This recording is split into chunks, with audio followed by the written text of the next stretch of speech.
At around 9:45 p.m. on Sunday, October 8th of 2017, the Tubbs Fire began in Northern California, and by the time the sun came up, over 1,000 homes were destroyed. Videos and photographs show how this so-called forest fire seemed to spare the wild and somehow jumped from house to house. CNN reported that the so-called forest fire jumped to the freeway.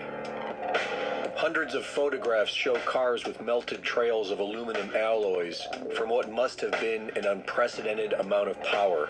The average forest fire burns at 1,100 degrees Fahrenheit. Aluminum alloys will melt at temperatures between 1,200 and 2,000 degrees, but many of these cars were nowhere near a forest fire. Some cars were flipped over. The heat must have been intense. Not only was it able to melt aluminum alloy, but consistently, every home that caught fire was leveled to white, powdery ash in less than 12 hours. By October 31st, the Tubbs Fire had destroyed 5,643 buildings. PG&E, Pacific Gas and Electric. PG&E was found responsible for 16 of the fires, over $10 billion in damages. All of this while producing $1 billion a year in profits for the Rothschild Investment Group. PG&E warned the public that the fires will not just continue, but will grow larger every season. They warned their investors that future liability will force PG&E into bankruptcy.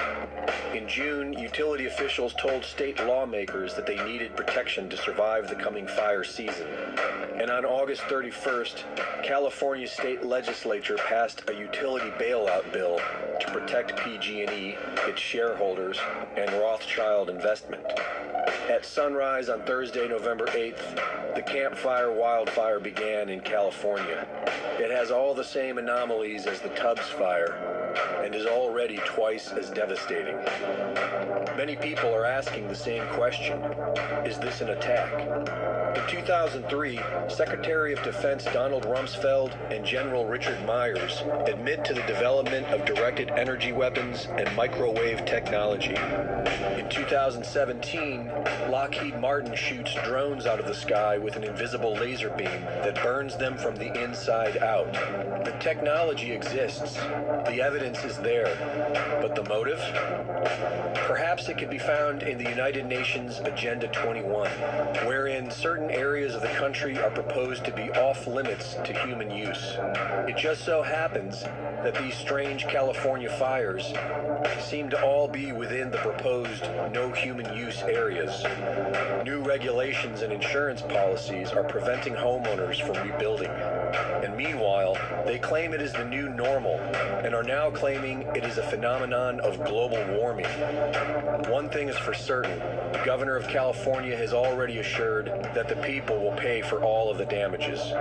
This is Greg Reese reporting for Infowars.com.